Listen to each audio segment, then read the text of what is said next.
श्री राधे राधे। एक बार पुनः आप सबसे चर्चा करने के लिए इस मन ने कहा। बहुत से लोग हमें पूछते हैं कि शिवरात्रि का व्रत करना चाहिए कि नहीं करना चाहिए। तो मैं आप सबकी जानकारी के लिए बता रहा हूँ कि शिवरात्रि का व्रत जाने में किया गया हो या अनजाने में किया गया हो, शिवरात्रि का व्रत बहुत बड़ा फलदायक होता है, लाभकारी होता है। तो इसके एक बार ऋषि मुनियों ने पूछा था सूत जी महाराज से, तो सूत जी महाराज ने कहा था शिवरात्रि का व्रत बड़ा ही लाभदायक है, शुभ होता है। आपको हम पूर्व जन्म के पूर्व समय की कथा सुनाते हैं। तो उन्होंने एक कथा सुनाई थी। एक निषाद था, गुरुद्रोह नामक एक निषाद था। वो जंगल में अपने परिवार के साथ रहता था। वन में जो भी मिल जाता था, पशु पक्षी उसे मारकर या चोरी करता था। कोई भी मिल जाता था उसे कुछ छीना झपटी करके उसे जो भी मिलता उसी से वो अपने परिवार का पालन पोषण करता था। एक दिन की बात है, उसके वृद्ध माता पिता और पत्नी और बच्चे सब कहने लगे, आज सुबह से हमने कुछ खाया नहीं है, आप कुछ लाइए। वृद्ध माता पिता ने कहा, भैया अब तो बहुत बुरी स्थिति हो रही है, जल्दी से कुछ लाओ। तो वो अपने माता पिता के और अपने परिवार के पालन पोषण के लिए उसने तुरंत धनुष बाण उठाया और वो चला जंगल की ओर और वन में गया। वहाँ चारों तरफ से अपने शिकार की तलाश करने लगा। संयोग से उस दिन शिवरात्रि का ही व्रत था। तो वो सारी मेहनत कर रहा था, पूरी मेहनत कर रहा था, इधर उधर भटक भी रहा था। पूरा दिन हो गया, उसे कोई शिकार नहीं मिला। वो परेशान हो गया, हतप्रभ हो गया, उदास हो गया। उसने अपने मन को मार लिया और सोचने लगा, ये सब क्यों हो रहा है, मैं पूरा दिन हो गया मुझे मेहनत करते करते कुछ मिला नहीं। तो वो एक सरोवर के किनारे गया। उस सरोवर में वहाँ पर घाट बना हुआ था। उस घाट वो ऐसे उतरने की जगह उस सरोवर में थी। तो उसे लगा यहाँ जरूर कोई ना कोई पशु आएगा, जल पिएगा, और जब कोई आएगा तो मैं उसे उसी समय समाप्त कर दूंगा और उसी से अपने परिवार का उदर भरूंगा। ऐसा सोचकर वो थोड़ा सा जल लेकर एक बेलपत्र का वृक्ष था, उस पर जाकर वो चढ़ गया। रात्रि होने को थी, क्योंकि उस समय पूरे दिन जब उसे कुछ नहीं मिला तो उसने सोचा खाली हाथ घर जाने से भी मुझे क्या मिलेगा, रात्रि में शाम को जब भी कोई आएगा तो उसका मैं वध करके उसे अपने साथ ले जाऊंगा, तो जिससे मेरा परिवार प्रसन्न होगा। शिवरात्रि का दिन था उस दिन। तो वो एक पात्र में जल लेकर उस बेलपत्र के वृक्ष पर चढ़ गया। तो जब रात्रि का प्रथम पहर हुआ तो उस समय एक मृगी जल पीने के लिए आई, और जब जल पीने के लिए आई तो उस शिकारी ने अपने धनुष बाण हाथ में लिए, और जब उसने धनुष बाण उठाए तो वहाँ से एक बेलपत्र का पत्ता और उसके हाथ में जो जल था वो उस वृक्ष से नीचे गिरा। तो संयोग से वहाँ उस वृक्ष के नीचे शिव जी का विग्रह था, शिवलिंग था, और वो प्रथम जो चल रहा था पहर रात्रि का, उस बेलपत्र और जल उस पे आके गिर गया। तो अनजाने में ही सही, लेकिन प्रथम पहर की पूजा उससे हो गई, शिव अभिषेक उससे हो गया, बेलपत्र चढ़ गया। शिकारी ने जब धनुष बाण उठाया तो सरसराहट, वृक्ष पत्तों की सरसराहट से मृगी ने उसकी तरफ देखा, तो देखा शिकारी धनुष पर बाण चढ़ाकर बैठा है। तो उस मृगी ने पूछा, शिकारी भैया तुम क्या करना चाहते हो? तो शिकारी ने कहा कि मेरा परिवार भूख से तड़प रहा है, मैं तुम्हारा वध करूंगा और तुम्हें ले जाऊंगा और उसे मैं अपने परिवार की भूख समाप्त करूंगा, यही मेरा उद्देश्य है। तो उस मृगी ने कहा कि देखो भैया, मेरा बड़ा सौभाग्य है कि ये मानव के मैं काम आ सकती हूँ, मुझे ये शरीर मिला है, और कोई भी तन में परोपकार करना सबसे बड़ा धर्म होता है। तो मैं सौभाग्यशाली होंगी कि मैं आपके परिवार के काम आ सकूं, पर एक कृपा कर दीजिए, मुझे थोड़े समय की मोहलत दे दीजिए। मैं अपने परिवार, जो छोटे छोटे बच्चे हैं, उनको अपने पति के हाथों में सौंप के आ जाऊं, अपनी छोटी बहन के हाथ में सौंप के आ जाऊं, फिर मैं आपकी बात मान लूंगी। तो शिकारी ने कहा, तू मुझे पागल समझती है क्या? तू अभी चली जाएगी तो वापस कैसे आएगी? मुझे पता है तू वापस नहीं आएगी। तो उसने बहुत बड़ी बात कही, और वो मृगी कहने लगी कि सुनो शिकारी भैया, मैं आपसे एक बात कहना चाहती हूँ। मृगी बोली, हे व्याध, जो पाप ब्राह्मण को वेद बेचने से और त्रिकाल संध्या न करने से लगता है, जो पाप स्त्री को पति के विरुद्ध जाने से लगता है, और जो पाप किसी के उपकार को न मानने वाले को लगता है, और जो पाप हमको किसी के साथ विश्वासघात और छल करने में लगता है, ये सब पाप मुझे लगे अगर मैं आपको दिए हुए वचन का उल्लंघन करूं, अगर मैं वापस ना आऊं। तो जब शिकारी ने ये बात उस मृगी के मुख से सुनी तो उन्होंने कहा कि तुम जाओ, शीघ्रता से आना। इस तरीके से वो मृगी चली गई। अब वो सोच रहा था कि आएगी कि नहीं आएगी। उसी समय द्वितीय पहर प्रारंभ हुआ तो उसकी छोटी बहन मृगी की वहां पर पहुंची और उस मृगी को देखकर शिकारी ने फिर अपने धनुष बाण को उठाया, और जैसे ही धनुष बाण को उठाया उसके पात्र में से जल थोड़ा सा गिर गया और एक बेलपत्र का पत्ता भी वहां पर बाबा भोलेनाथ के ऊपर चढ़ गया। इस तरीके से अनजाने में ही उस व्याध से द्वितीय पहर की पूजा भी भगवान भोलेनाथ की हो गई, वो जानता भी नहीं था। और जैसे ही पत्तों की सरसराहट उस मृगी ने सुनी, उन्होंने देखा और व्याध से पूछा, भैया व्याध तुम क्या करना चाहते हो? तो व्याध का वही जवाब था कि मैं तुम्हें समाप्त करना चाहता हूँ, क्योंकि मेरे परिवारी जन भूख से तड़प रहे हैं, वो मुझे मेरा इंतजार कर रहे हैं, मुझे वहां जाना है। तो उस मृगी ने कहा कि देखो मेरे छोटे छोटे बच्चे हैं, आप मुझे मारना चाहते हो बिल्कुल मार देना, लेकिन मैं अपने इन छोटे छोटे बच्चों को या तो अपनी बहन को दे आऊं या अपने स्वामी को सौंप के आ जाऊं, फिर मैं आपके पास में वापस आऊंगी और आप पुनः मेरा वध कर देना। व्याध बोला कि जैसे तुम अभी कह रही हो वैसे एक मृगी और बोल के चली गई है, क्या पता अभी तुम झूठ बोल रही हो और फिर ना आई तो। व्याध सुनो, मैं विष्णु भगवान की शपथ खाकर कहती हूँ कि अगर मैं लौट कर ना आऊं तो मेरे सारे पुण्य नष्ट हो जाएं, क्योंकि दिए हुए वचन को जो निर्वाह नहीं करता उसके तो वैसे ही सारे पुण्य नष्ट हो जाते हैं। और जो पाप ब्याहता पत्नी को त्याग कर दूसरों के साथ रमण करने पर लगता है, जो पाप अपने किए हुए संकल्प को पूरा न करने पर लगता है, जो पाप अगर मजबूरी में भी अपने संकल्प को, जैसे हम लोग उस दान में दें, हमने ऐसा कोई संकल्प किया लेकिन मन में कष्ट है, तो जो पाप उस व्यक्ति को लगता है, और जो पाप श्राद्ध पक्ष में अपने माता पिता को श्राद्ध न करने पर, जैसे पूरा दिन हमारे माता पिता, आज हमारे माता पिता का या हमारे पूर्वजों का श्राद्ध है, पर हम फिर भी उन्हें, हमें पता ही नहीं है, हमने उनके नाम से कुछ किया ही नहीं है, तो ये भी एक पाप लगता है। मृगी ने ये कहा कि जो पाप ऐसे लोगों को लगता है वो पाप भी मुझे लगे। हे व्याध, मैं तुमसे सत्य कहती हूं कि ये सारे पाप मुझे लग जाएं अगर मैं लौट के ना आऊं तो।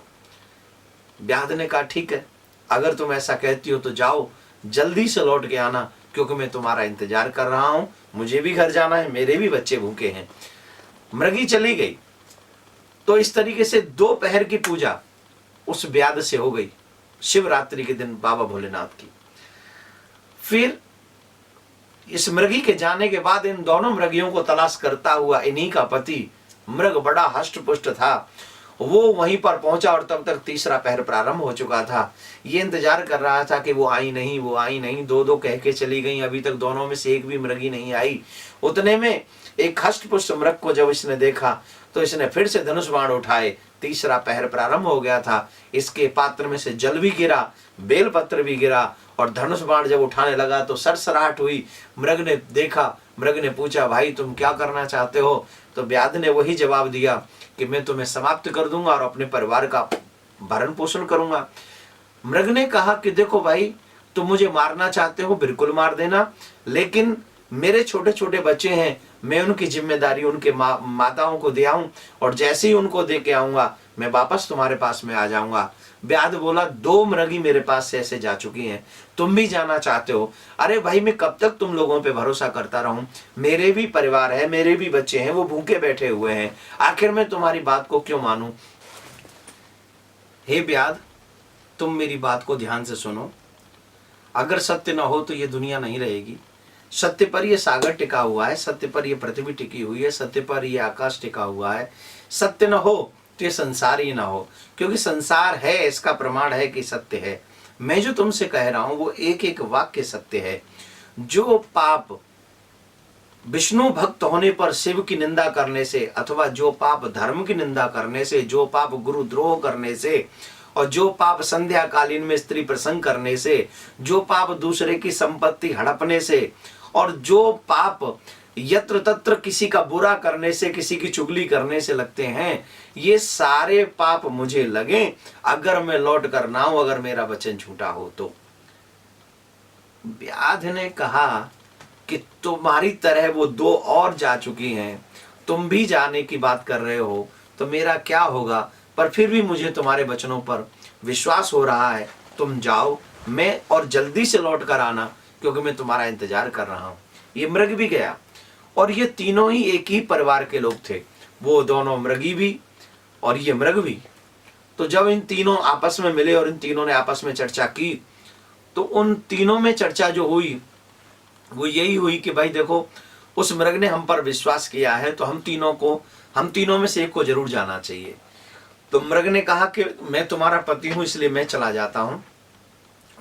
तो मृगी बोली, महाराज अगर आप चले जाएंगे तो बिना पति के तो वैसे ही कोई जीवन नहीं है, हम ये जीवन पाकर क्या करेंगे, आप यहाँ रहिए, परिवार संभालिए, हमें जाने दीजिए। मृगी ने ऐसा कहा। छोटी मृगी ने कहा कि मैं तो आपकी दासी हूं, मुझे भी जाना चाहिए, और आप दोनों यहाँ रहिए, मैं जाकर उस व्याध का वचन पूरा करती हूँ। तो जब ये सारी बातें हुई तो तीनों ने, कोई भी, तीनों के तीनों जाना चाहते हैं। ये देखो पशुओं में धर्म का निर्वहन करने की कैसी इच्छा शक्ति है, पशु भी धर्म का निर्वहन करना चाहते हैं। तो जब ये कंडीशन हुई तो उन तीनों ने कहा कि हम तीनों चलते हैं। उन्होंने अपने बच्चों को पड़ोसी को सौंप दिया और तीनों जाने लगे। और तीनों जब जा रहे थे तो उनके पीछे पीछे उनके बच्चे भी चल दिए कि जो स्थिति जो गति हमारे माता पिता की होगी, वही स्थिति वही गति हम भी पाने के लिए तैयार हैं। और बच्चे भी उनके साथ में चल पड़े। व्याध ने जब इन सबको एक साथ आते हुए देखा तो व्याध को लगा कि ये लोग तो बड़े धर्मात्मा हैं, बड़े वचन अपने निर्वहन करने के लिए इनमें बड़ी शक्ति है। ये भाव रखा और उन सब ने आकर कहा, तीनों ने, कि हे व्याध, हमने अपना अपना वचन निर्वाह करने के लिए संकल्प लिया था, हम आपके सामने हैं, जो भी स्थिति आपको करनी हो, जो आप चाहते हो वो आप हमें दीजिए, मृत्यु दंड दीजिए, और हम बड़े सौभाग्यशाली हैं कि हम पशु होकर मानवों के काम आएंगे। ये सुनने के बाद व्याध को लगा, लेकिन जैसे ही व्याध वहां से वृक्ष से नीचे उतरा तो पुनः एक बार उसके पात्र में से जल गिरा और फिर बेलपत्र गिरा। इस तरीके से चारों पहरों की जो शिव पूजा थी अनजाने में ही उस व्याध से हो गई।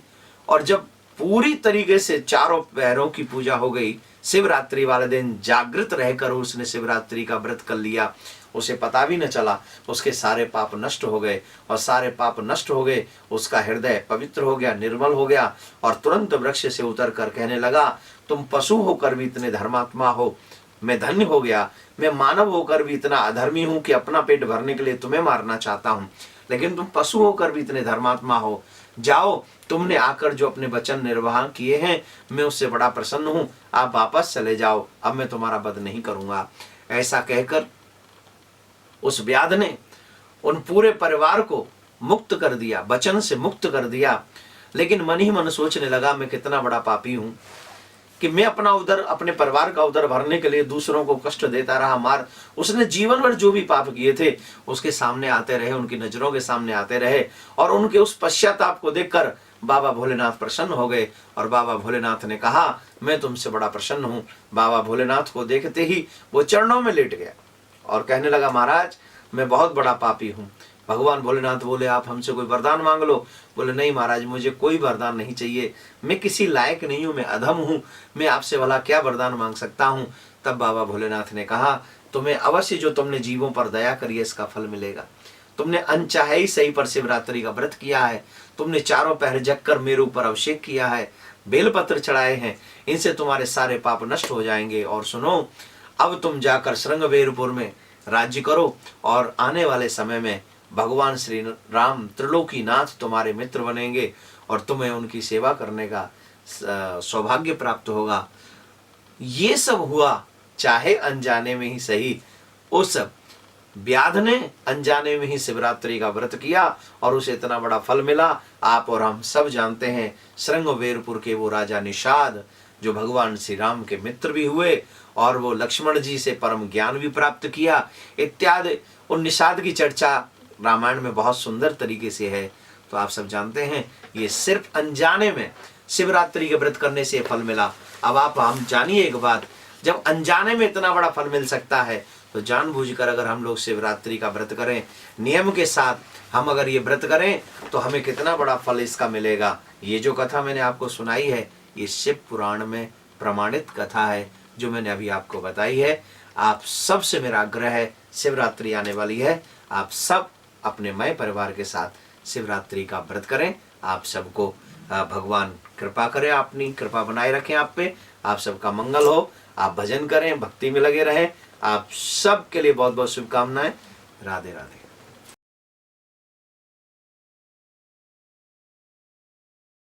विश्व शांति सेवा चैरिटेबल ट्रस्ट के द्वारा चलाए जा रहे सोशल मीडिया से आप सभी भी जुड़ें। YouTube के सब्सक्राइबर बनने के लिए YouTube में टाइप करें देवकी नंदन जी महाराज। फेसबुक पर पूज्य महाराज जी के आधिकारिक पेज को लाइक करने के लिए देवकी नंदन ठाकुर जी सर्च करें। ट्विटर पर पूज्य महाराज जी को DN_ठाकुर_जी फॉलो करें।